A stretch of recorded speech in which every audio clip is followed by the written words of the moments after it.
In the summer of 1867, within a remote farming community outside Sedalia, Missouri, 8-year-old Timothy Caldwell became the subject of the most disturbing medical case study ever documented in the American Midwest. The region's only physician, Dr. Samuel Harding, filled 3 leather-bound journals with observations of a child whose behavior defied every principle of human nature known to 19th-century medicine. To casual observers, the boy appeared normal, even charming. But beneath his innocent exterior lay something that medical science of the era simply could not explain. For 6 months, 3 people died in accidents around Timothy Caldwell, along with dozens of farm animals found dead under mysterious circumstances. 11 people in total who had all in some way crossed paths with a child whose smile never reached his pale blue eyes. The official records were sealed by local authorities and hidden away for over a century. But the truth about Timothy Caldwell reveals a darkness that challenges everything we thought we knew about the capacity for evil in childhood. Before we continue with the story of Timothy Caldwell and the terror that gripped Sedalia County, if this story intrigues you, make sure to subscribe to our channel and ring that notification bell so you never miss our deep dives into America's darkest historical mysteries. And please let us know in the comments what state or city you're listening from. We love hearing from our community of mystery enthusiasts around the world. The events that would make Timothy Caldwell infamous began not with violence, but with loss. The Missouri of 1867 was a state still bleeding from the wounds of civil war. Towns like Sedalia had sent their young men to die on distant battlefields, leaving behind widows, orphans, and communities struggling to rebuild. The Caldwell farm, nestled in a valley 15 miles south of town, had once been prosperous. James and Martha Caldwell had built their homestead with dreams of raising cattle and corn, but those dreams died with James at the Battle of Wilson's Creek in 1861. Martha tried to maintain the farm alone, but consumption took her lungs in the bitter winter of 1865. Their son Thomas, barely 21, inherited land he couldn't work and debts he couldn't pay. When Thomas received word that his brother William had died at Andersonville prison, leaving behind a widow and an 8-year-old son, he saw both burden and opportunity. The boy Timothy would need a home, and Thomas needed help with the endless work of farming. Thomas Caldwell was a hard man, made harder by war and loss. His wife Sarah had grown sharp-tongued and bitter during their childless years. Neither was particularly suited for raising a child, especially one who arrived at their door in the spring of 1866, carrying nothing but a small cloth bag and eyes that seemed far too old for his young face. Timothy Caldwell was small for his age, with pale skin that burned easily in the Missouri sun and blonde hair that his Aunt Sarah kept cut short to keep the lice away. He spoke little of his life before the farm, offering only fragments when pressed. His father had been a soldier. His mother had coughed blood. He had lived with neighbors for a while after she died. What struck adults most about Timothy was his politeness. He always said, "Yes, sir," and "Yes, ma'am." He never complained about work or punishment. He seemed in every way to be the model of a well-behaved child. Dr. Samuel Harding first encountered Timothy in June of 1866, when the boy accompanied his uncle to town for supplies. Harding, a graduate of the Missouri Medical College and one of the few formally trained physicians west of St. Louis, had developed a keen eye for reading people during his years treating both Union and Confederate soldiers. Something about the Caldwell boy unsettled him, though he couldn't identify what. The child was perfectly respectful. Harding would later write in his journal. He answered questions directly, maintained appropriate eye contact, and displayed none of the fidgeting or shyness typical of rural children encountering strangers. Yet I found myself deeply uncomfortable in his presence. His gaze held an intensity that seemed to suggest he was studying me with the same clinical interest that I typically reserved for my patients. The farming community around Sedalia was small enough that everyone knew everyone else's business. The Caldwell farm was isolated, but not so isolated that neighbors didn't notice things. Mrs. Eleanor Patterson, whose property bordered the Caldwell land, would often see Timothy working in the fields or tending to the livestock. She remarked to her husband that the boy worked with unusual focus for a child his age, never seeming to tire, never stopping to play or rest as children naturally do. It was like watching a little machine, she told her husband Samuel over dinner one evening. He'd worked steadily from sunrise to sunset, never complaining, never slowing down. Ain't natural for a boy to have no play in him at all. The Patterson farm kept chickens, and Eleanor noticed that her birds became agitated whenever Timothy was near the property line. They would cluster together, squawking and ruffling their feathers, refusing to venture close to the fence that separated the properties. Her husband dismissed it as coincidence, but Eleanor couldn't shake the feeling that the animals sensed something about the boy that humans missed. The first death occurred on a sweltering afternoon in August 1866.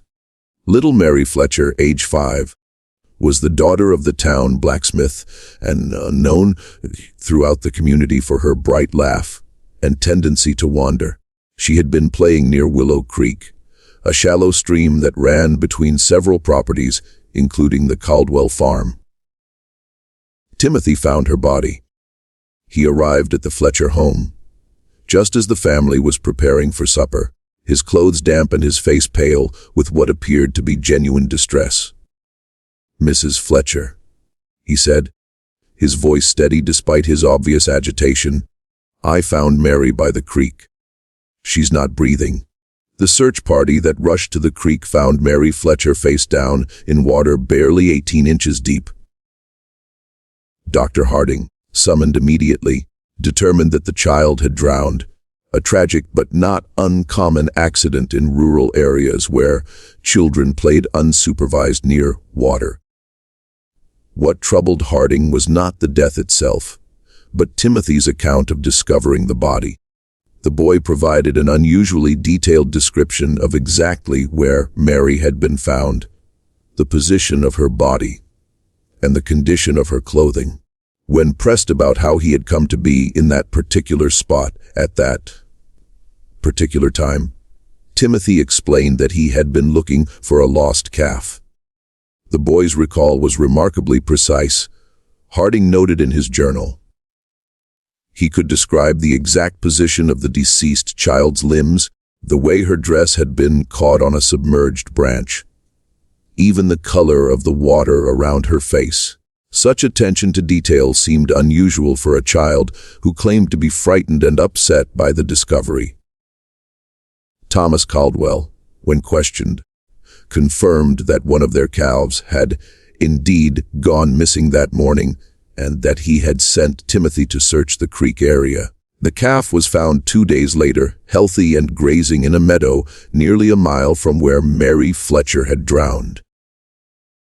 The Fletcher family, devastated by their loss, received Timothy's sympathy with gratitude. He had, after all, been the one to find their daughter and alert them immediately. At the funeral, Timothy sat quietly with his aunt and uncle, his head bowed respectfully throughout the service. When the family thanked him for his quick action in alerting them, he accepted their gratitude with appropriate solemnity. "I wish I could have found her sooner," he told Mary's father, his voice carrying just the right note of regret and sorrow. But Eleanor Patterson, watching from across the church, noticed something that nagged at her for days afterward. When Mary Fletcher's mother collapsed in grief during the service, when the sight of the small coffin reduced grown men to tears, Timothy Caldwell's expression never changed. His head was bowed in apparent sorrow, but when he thought no one was looking, his pale blue eyes remained dry and watchful, taking in every detail of the scene around him. The second death came 3 weeks later.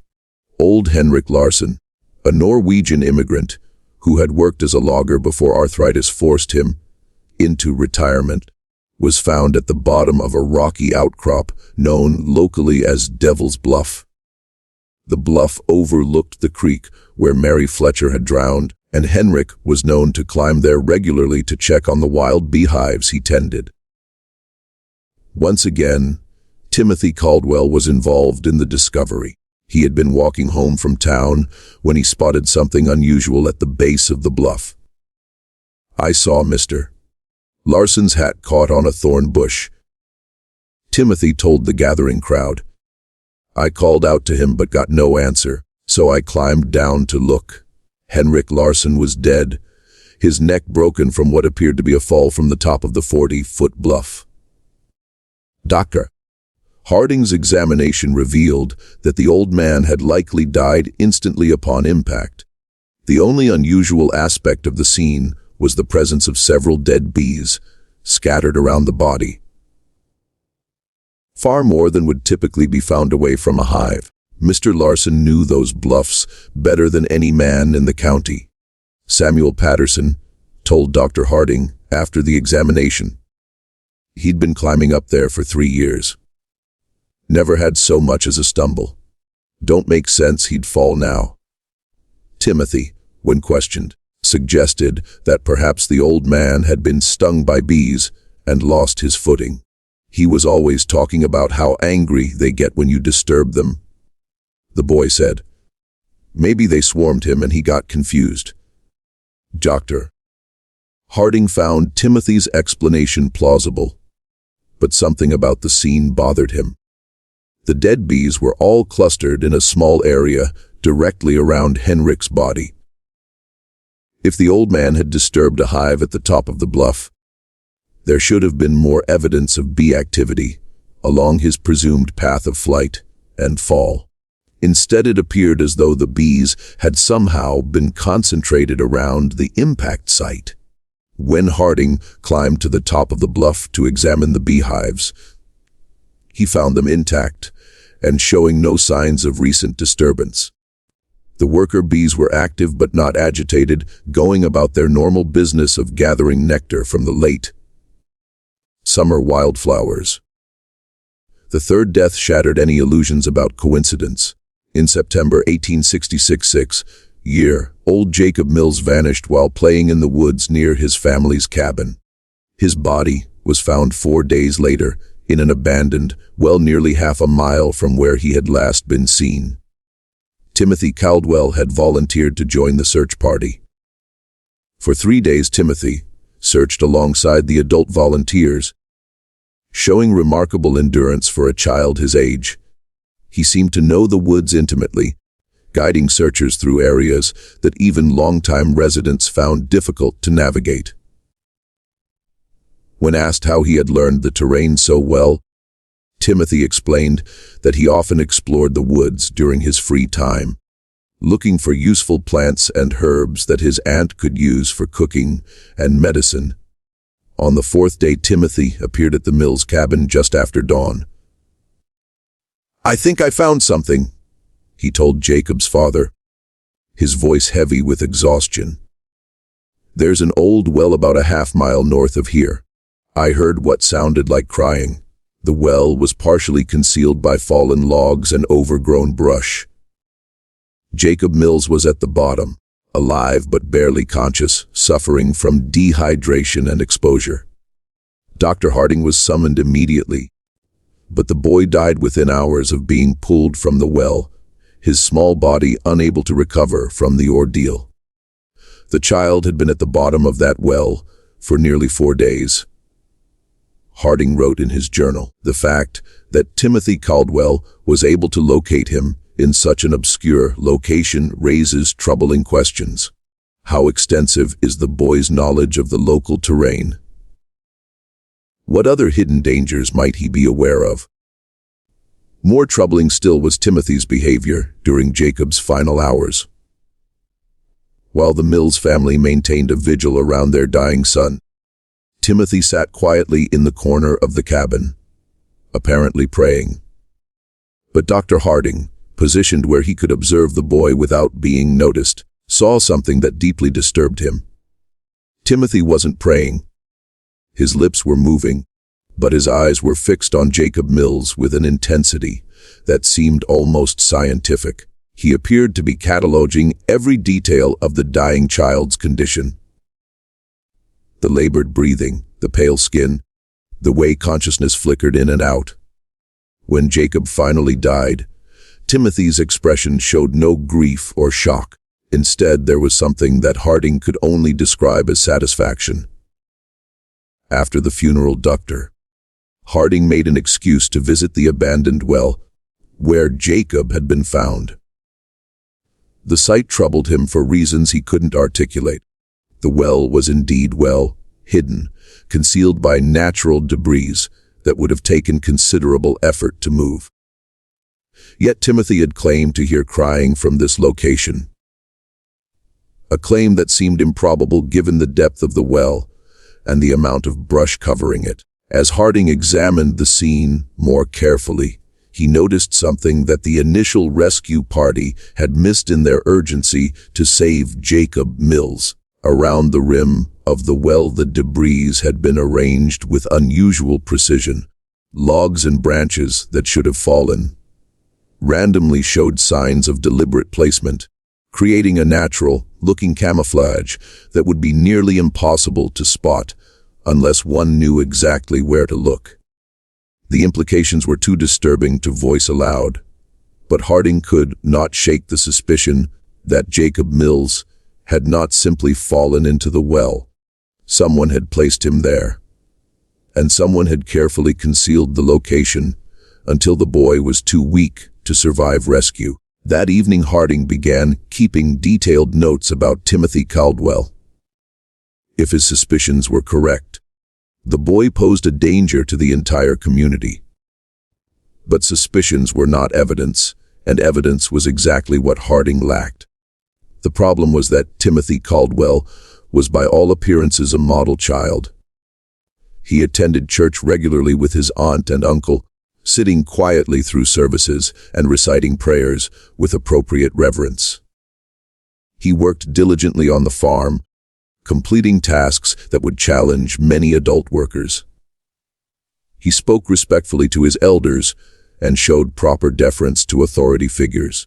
Most importantly, Timothy had plausible explanations for his presence at each tragedy. He had been looking for a lost calf when he found Mary Fletcher. He had been walking home from town when he spotted Henrik Larsson's hat. He had volunteered to help search for Jacob Mills as any concerned member of the community would do. But Harding's medical training had taught him to look beyond surface appearances. In treating wounded soldiers, he had learned to recognize the signs of men who killed not from patriotic duty or desperate necessity, but from something darker and more fundamental. There was a coldness in such men, a disconnection from normal human emotion that manifested in subtle ways. Too little reaction to horror, too much interest in suffering, an ability to discuss violence with clinical detachment. Timothy Caldwell displayed all of these characteristics, but compressed into the body and face of an 8-year-old child. Dr. Harding's investigation began in earnest in October 1866.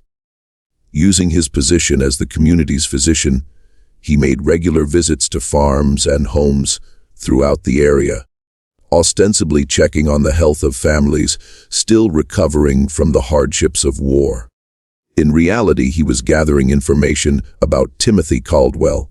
What he discovered painted a disturbing picture of a child who seemed to exist at the center of an ever-widening circle of misfortune.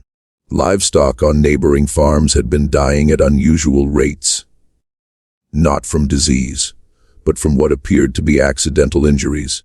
Chickens were found with broken necks, apparently killed by foxes that left no other signs of predation. Pigs suffered mysterious wounds that became infected and led to death. Horses developed sudden lameness that forced farmers to put them down. Mrs. Eleanor Patterson confided to Dr. Harding that she had lost 17 chickens in the past 2 months. "It's the strangest thing," she said. "They're dying 1 or 2 at a time, always found in the morning with their necks broken clean. My husband thinks it's foxes, but I've never seen fox sign around the coop. And the way they're killed, it's too neat, too."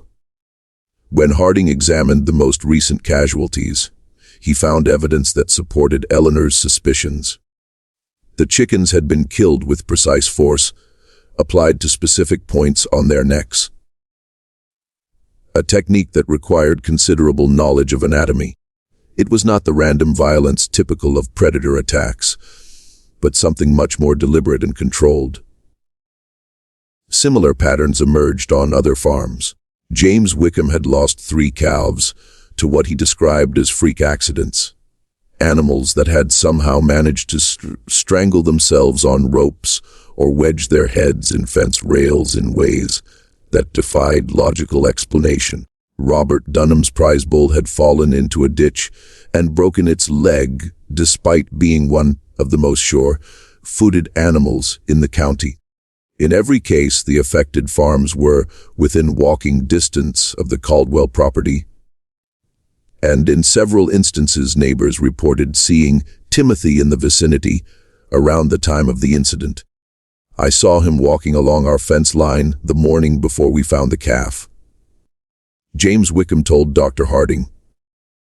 "Thought it was odd, him being so far from home, but the boy was always polite when he saw me. Waved and called out a greeting like he was taught proper." Dr. Harding also began paying closer attention to Timothy's behavior during his routine medical visits to the Caldwell farm. The boy was always present during these visits, standing quietly while Dr. Harding examined his aunt and uncle for the various ailments common to farming life. But Harding noticed that Timothy watched these examinations with unusual interest, asking questions about anatomy and medical procedures that seemed advanced for a child his age.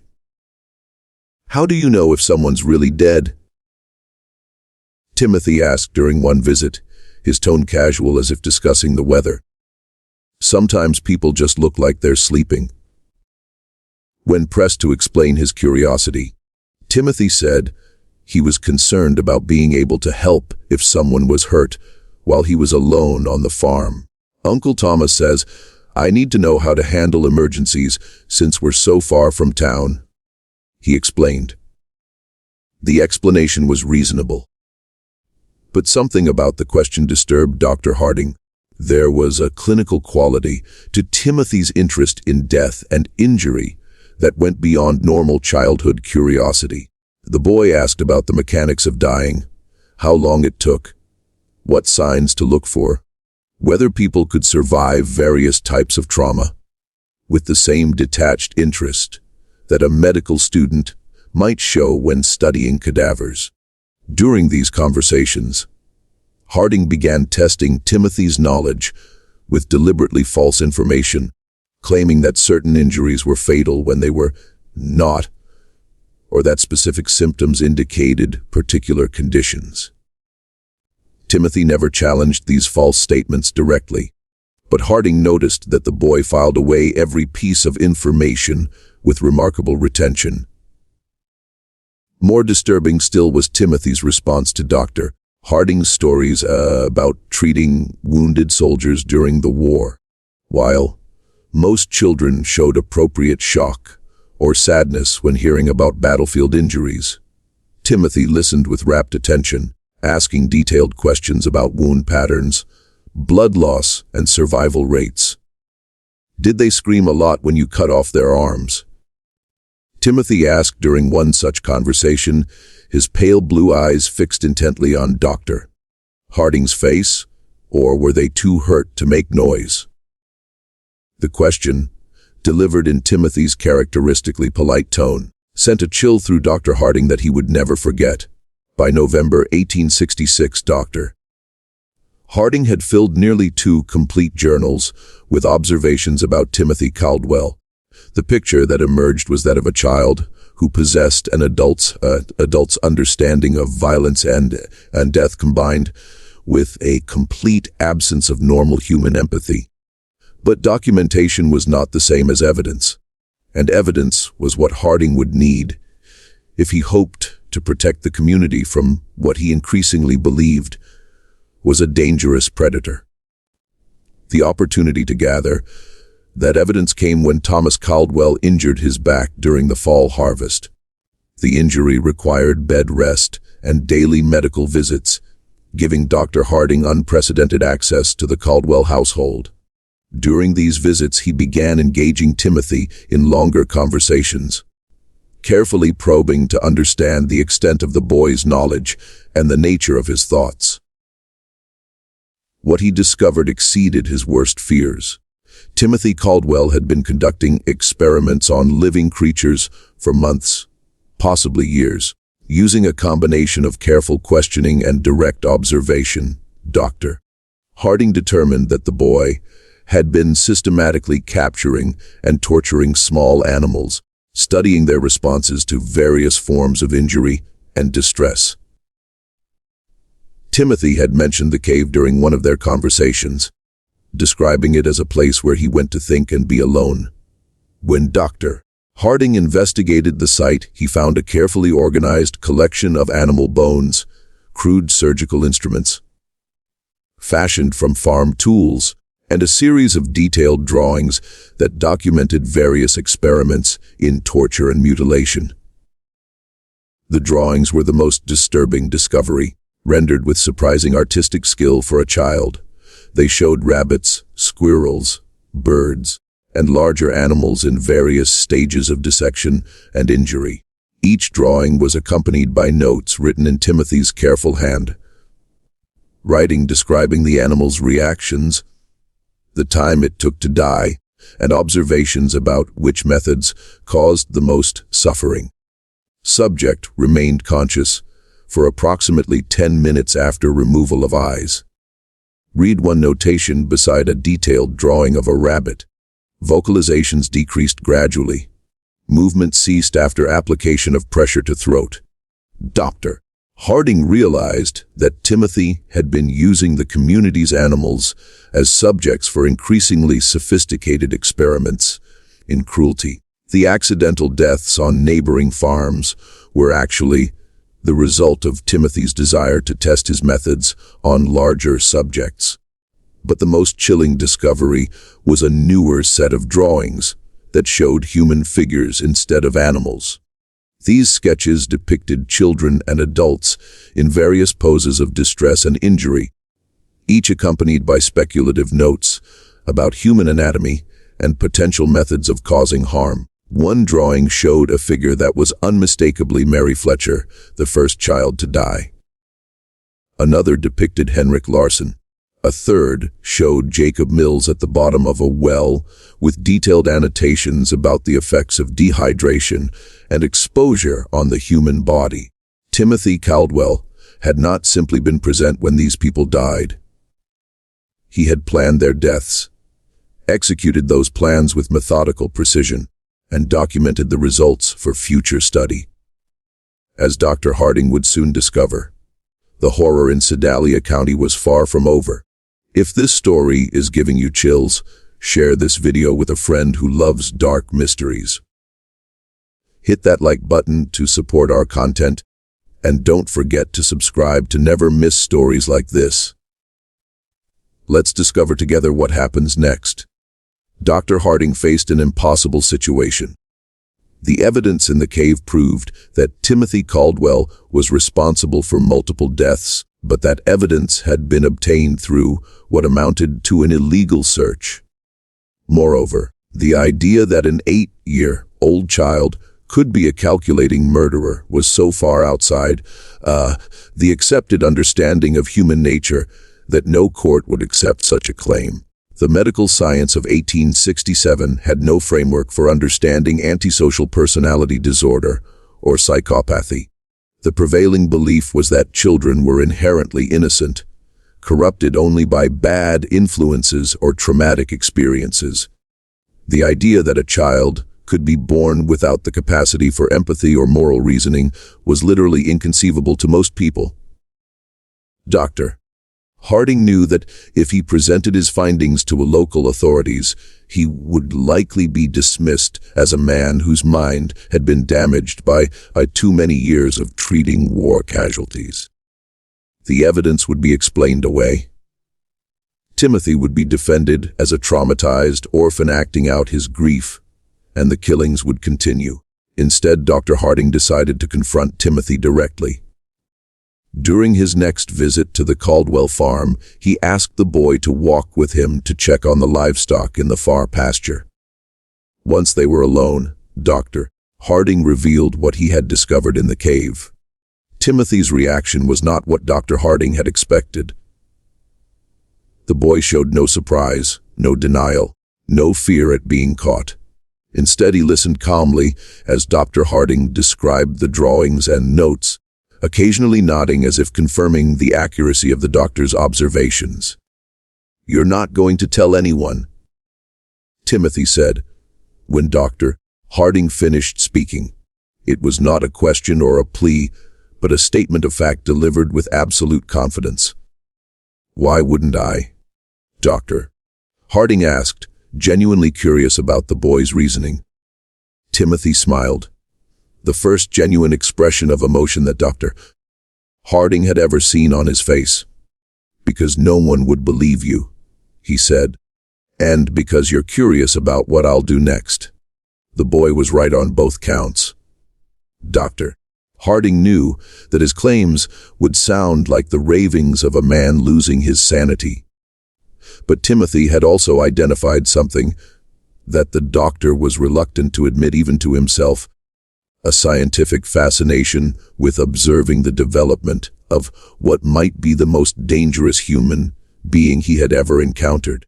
"How long have you been doing this?" Dr. Harding asked. "Since I was 5.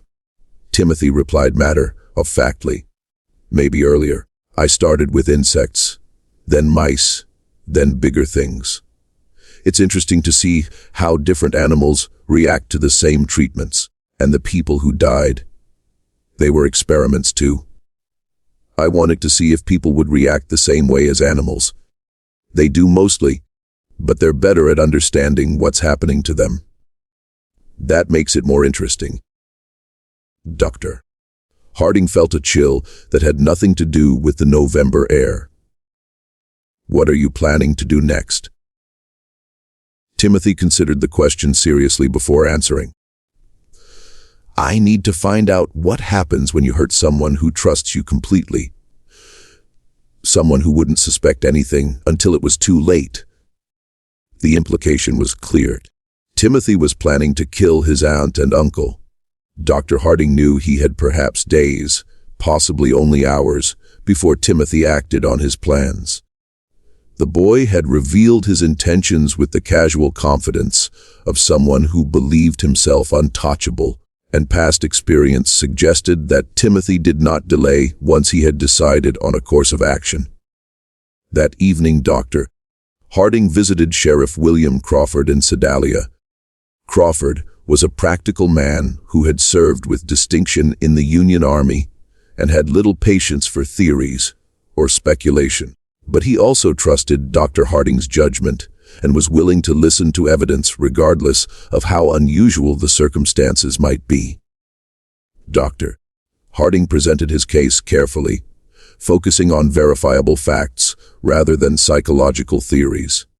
He showed Crawford the drawings and notes from the cave, pointed out the pattern of deaths and accidents surrounding Timothy, and documented the boy's unusual knowledge of anatomy and violence.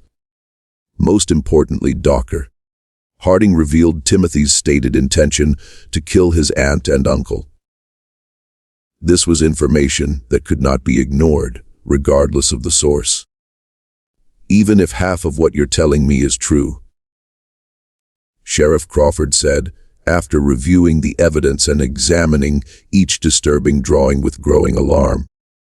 We can't arrest a child for drawings and suspicions, but we can watch him, and we can be ready to act if he tries anything. Crawford studied the anatomical precision of Timothy's sketches, noting details that even his experience as a Civil War veteran hadn't prepared him for. The two men spent hours developing their strategy, bringing in Crawford's most trusted deputies, men who had served under him during the war and could be counted on to remain steady under pressure. Dr. Harding and Sheriff Crawford developed a comprehensive plan. Dr. Harding would arrive at the Caldwell farm at his usual time, bringing laudanum ostensibly for Thomas's pain management, but actually to keep both Thomas and Sarah sedated enough to prevent Timothy from harming them easily. Sheriff Crawford and his deputies would position themselves strategically around the farm property, close enough to respond quickly, but far enough away to avoid detection. The plan was put into effect the following morning. As Dr. Harding approached the farmhouse in his buggy, he noticed immediately that something was different. The usual morning sounds of farm activity, chickens pecking in the yard, pigs grunting in their pen, were absent. The property held an unsettling quiet that made his skin crawl. Timothy appeared in the doorway before Dr. Harding had even climbed down from his buggy. The boy stood perfectly still, his pale blue eyes tracking the doctor's movements with predatory focus. He was dressed in his usual work clothes, but Dr.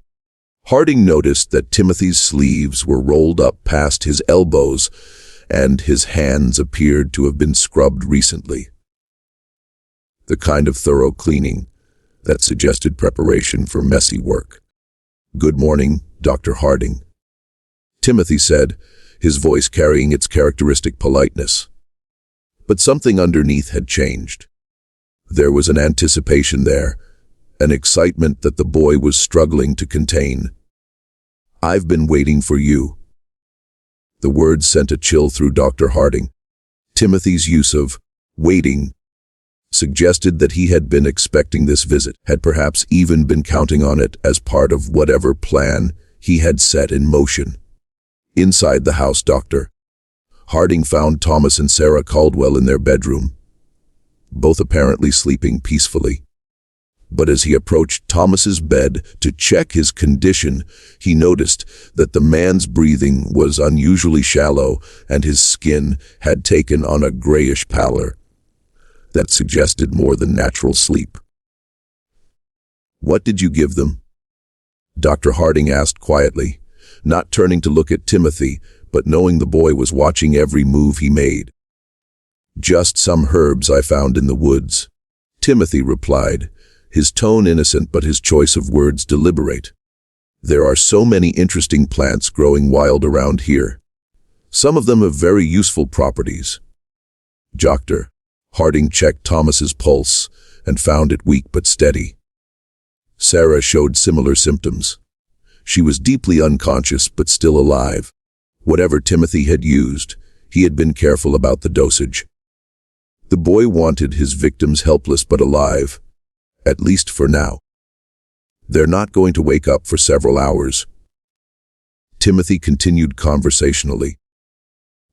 "That should give us plenty of time to talk without interruption." The conversation that followed was unlike anything Dr. Harding had ever experienced. Timothy spoke about murder and torture, with the clinical detachment of a medical professor discussing anatomy. He described his experiments on animals and humans with scientific precision, explaining his methodologies and the insights he had gained from each death.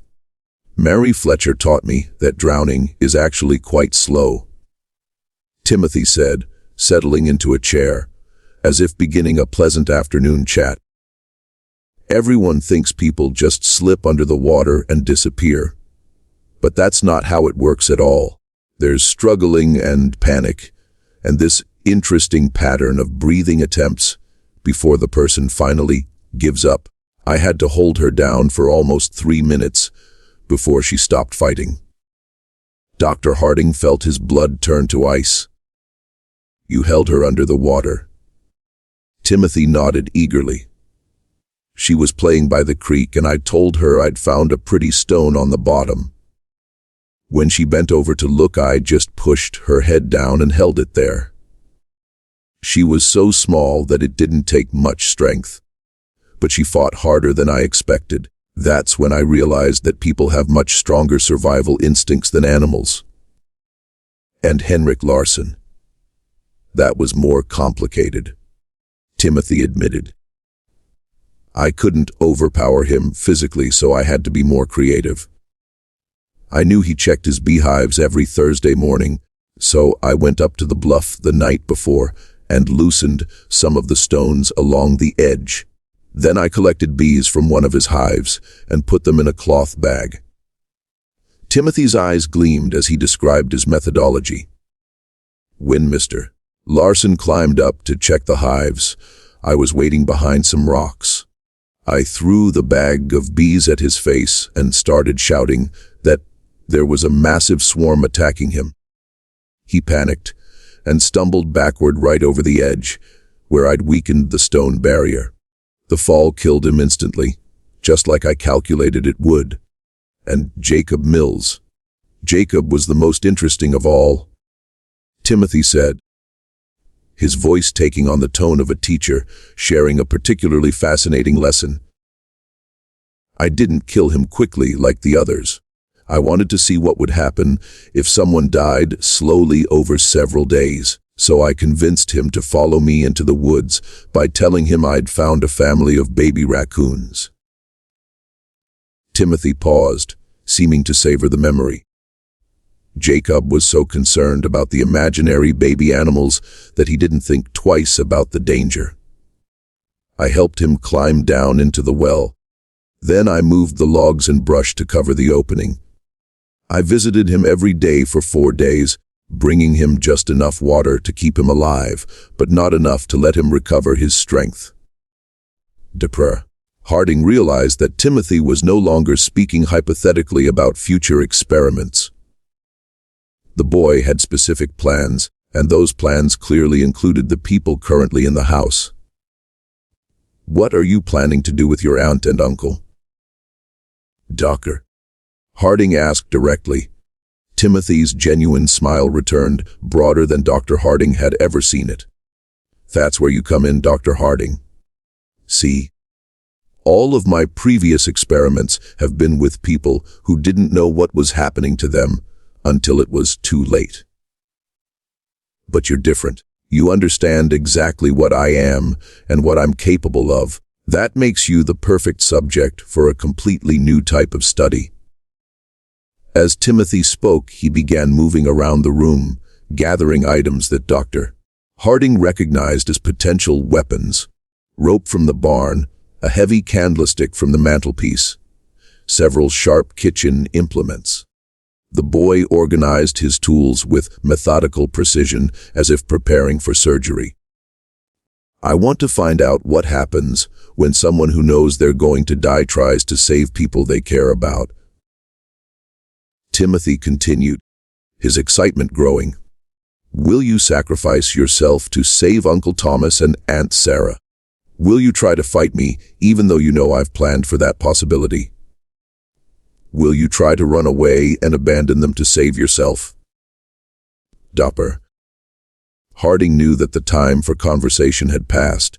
Timothy had revealed enough of his plans to make clear that everyone in the house was in immediate mortal danger.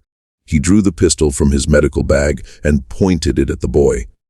Step away from the knives, Timothy, Dr. Harding said, his voice steady despite his racing heart. Timothy looked at the pistol with interest rather than fear. That's a Navy Colt, isn't it?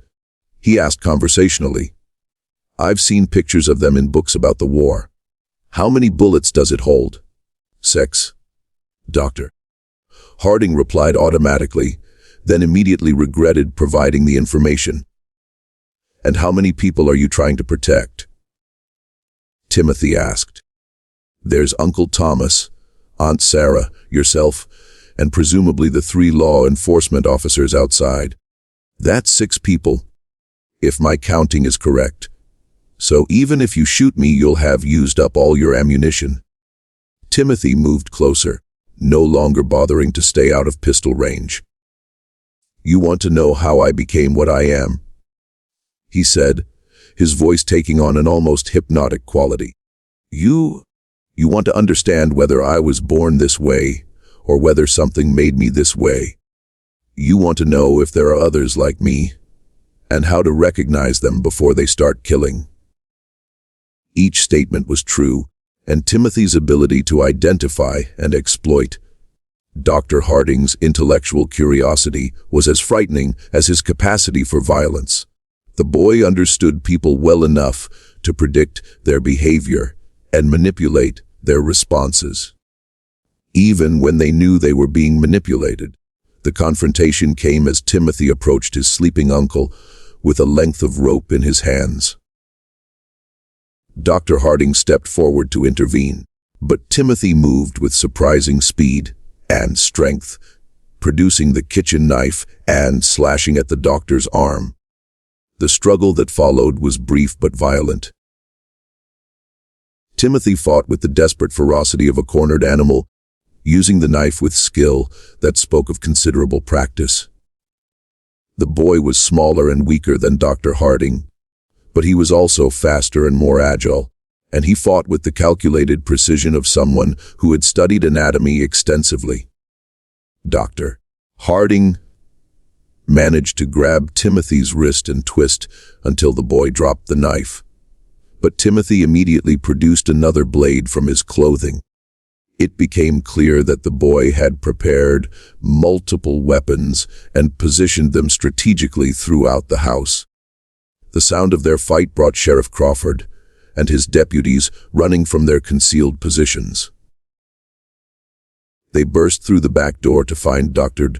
Harding struggling with Timothy, while Thomas and Sarah Caldwell lay unconscious on their bed, apparently unaware of the violence occurring around them. Deputy Mitchell quickly subdued Timothy while Dr. Harding caught his breath and checked on the unconscious couple. When the dust settled, Timothy Caldwell sat calmly in the corner of the room, his clothes torn and his face bloodied, but his pale blue eyes still holding that same cold intelligence that had first disturbed Dr. Harding so many months earlier. "You can't prove anything," Timothy said as the deputies secured him with ropes. "Nobody will believe that a child did all those things." Sheriff Crawford looked down at the boy with a mixture of disgust and fascination. "Maybe not," he said, "but we don't have to prove everything. Attempting to murder your family is enough to see you locked up regardless of your age." Timothy smiled at that, the same genuine expression of emotion that Dr. Harding had seen the day before. "You won't hang me?" he said with absolute confidence. "I'm too young and I'm too interesting. Someone will want to study me instead." Just when we thought we'd seen it all, the horror in Sedalia County intensifies. If this story is giving you chills, share this video with a friend who loves dark mysteries. Hit that like button to support our content. And don't forget to subscribe to never miss stories like this. Let's discover together what happens next. Timothy Caldwell was wrong about his fate, but right about the impossibility of proving his crimes. When Sheriff Crawford attempted to present the evidence from the cave to county prosecutors, he encountered exactly the resistance that Dr. Harding had predicted. The drawings and notes were dismissed as the products of a disturbed child acting out trauma from his parents' deaths.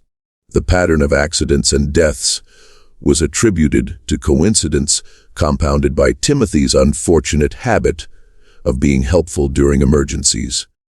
The attempted murder of Thomas and Sarah Caldwell, however, could not be explained away. 3 law enforcement officers had witnessed Timothy attacking his sleeping relatives with clear intent to kill.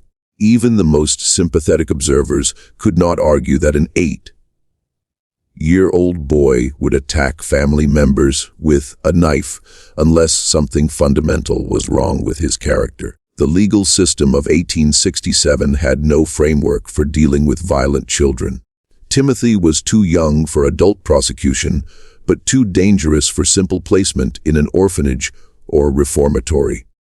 The case created unprecedented challenges for Missouri's justice system, attracting attention from legal scholars and medical professionals throughout the region.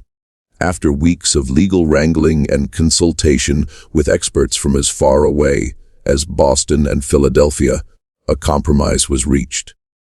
Timothy would be remanded to the custody of the Missouri State Hospital for the insane in Fulton, where he would be studied and treated by the most advanced alienists available in the region. The decision satisfied no one completely. Prosecutors wanted Timothy tried as an adult for murder, while defense attorneys argued that no child so young could be held responsible for his actions. Medical professionals were divided between those who believed Timothy could be rehabilitated and those who considered him incurably dangerous. Dr. Samuel Harding volunteered to accompany Timothy to the hospital and remained there for 3 months, documenting the boy's behavior and working with hospital staff to develop an understanding of what they were dealing with. The resulting case study became one of the first systematic examinations of antisocial behavior in children, though it would not be published until decades after the events. Timothy adapted to hospital life with the same calculating intelligence he had shown on the farm. He quickly learned to mimic appropriate emotions and responses, convincing several staff members that he was making remarkable progress in overcoming his traumatic episodes. Timothy would cry convincingly when discussing his crimes, express remorse that seemed genuine, and display what appeared to be authentic gratitude for the care he was receiving. But Dr. Harding observed that Timothy was merely studying the people around him, learning to manipulate them more effectively.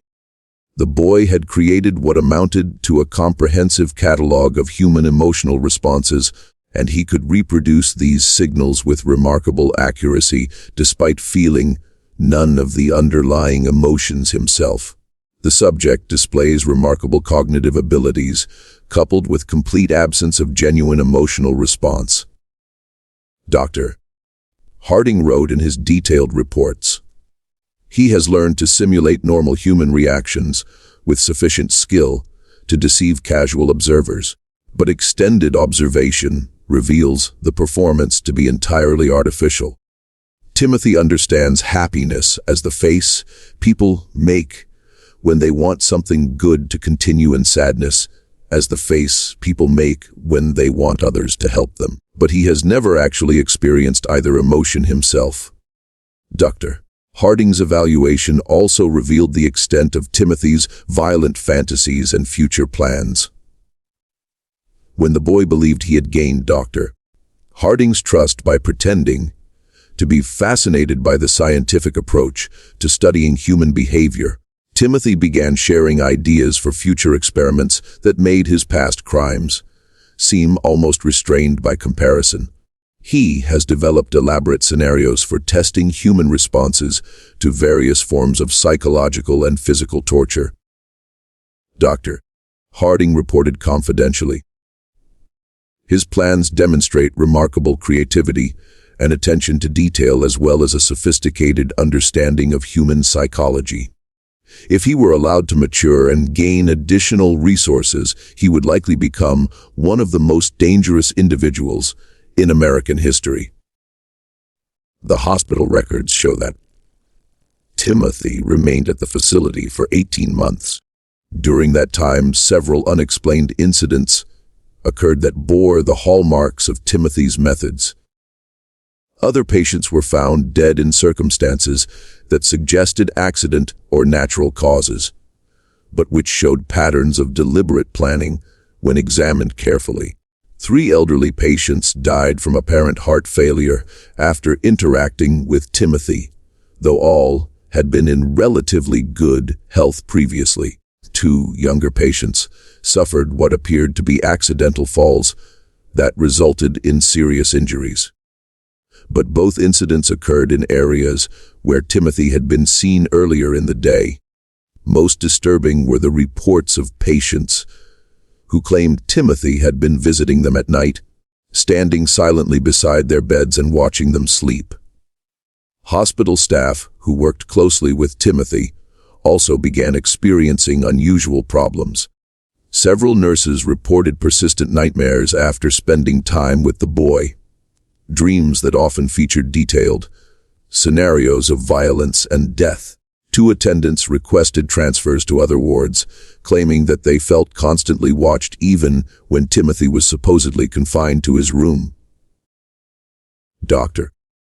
Martha Fitzgerald, who had been brought in to provide additional expertise in treating Timothy, discovered that the boy had been keeping a secret journal. Timothy had convinced one of the nurses to provide him with paper and pencil for therapeutic writing exercises, claiming that recording his thoughts and feelings would help him process his emotions more effectively.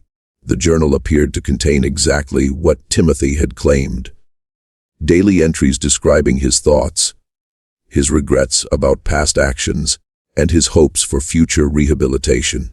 The writing was appropriately childlike in its language and emotional content, and it painted a picture of a deeply troubled but fundamentally redeemable young person struggling to overcome traumatic experiences.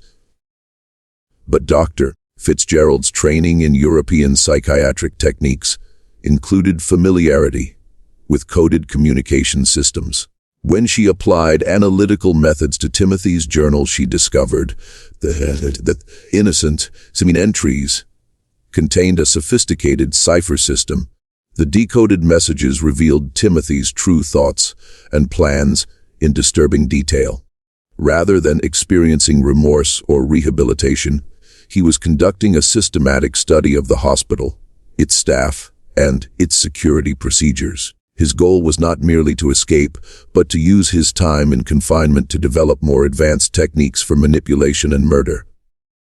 Day 47. Dr. F believes my tears during today's session were authentic. Read 1 decoded entry.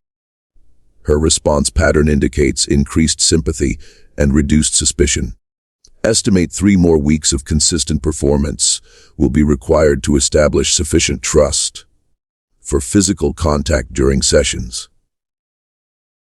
The discovery of Timothy's coded journal led to an immediate tightening of security procedures and a reduction in his contact with hospital staff.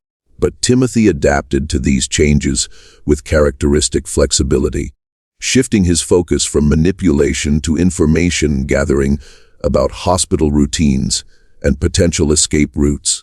In the summer of 1868, Timothy Caldwell disappeared from the Missouri State Hospital under circumstances that were never fully explained.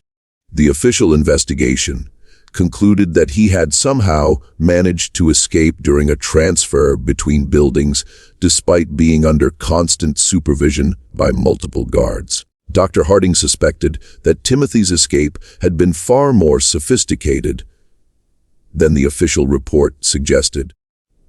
The boy had demonstrated remarkable patience and planning ability throughout his confinement, and it seemed likely that he had spent months preparing for his departure.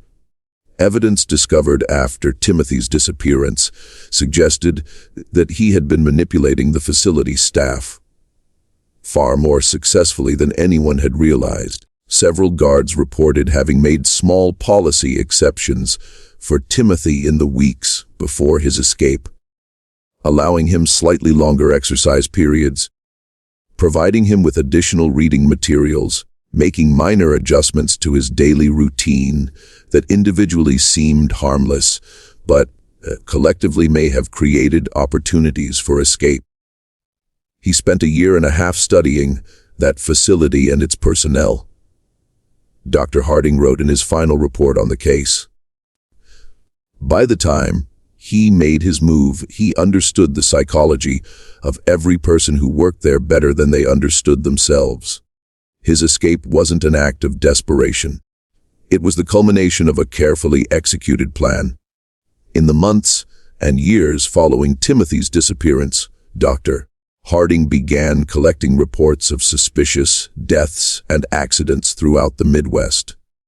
Many of these incidents bore hallmarks that seemed consistent with Timothy's methods. Carefully staged accidents that resulted in death, evidence of systematic torture of animals, and the presence of a child who seemed unusually helpful and emotionally mature. The challenge was that Timothy would now be older, potentially strong enough to overpower adult victims, and certainly sophisticated enough to avoid the mistakes that had led to his original capture. His time of intensive study in human psychology, combined with his natural intelligence and complete lack of moral restraint, had created something unprecedented in American criminal history. Dr. Harding spent the remaining years of his career tracking these reports and attempting to develop a comprehensive understanding of what Timothy Caldwell represented. His private journals, discovered after his death in 1891, contained hundreds of pages documenting cases that might have involved Timothy, along with theoretical discussions about the nature of evil and the possibility that some individuals might be born without the capacity for moral reasoning. The broader implications of Timothy's case continued to influence discussions about criminal justice, child psychology, and mental health treatment for decades after his disappearance. His ability to deceive trained professionals raised uncomfortable questions about the reliability of psychiatric evaluation, while his manipulative skills highlighted the potential dangers of assuming that all children are inherently innocent and redeemable. The Caldwell farm was abandoned after Thomas and Sarah recovered from their ordeal.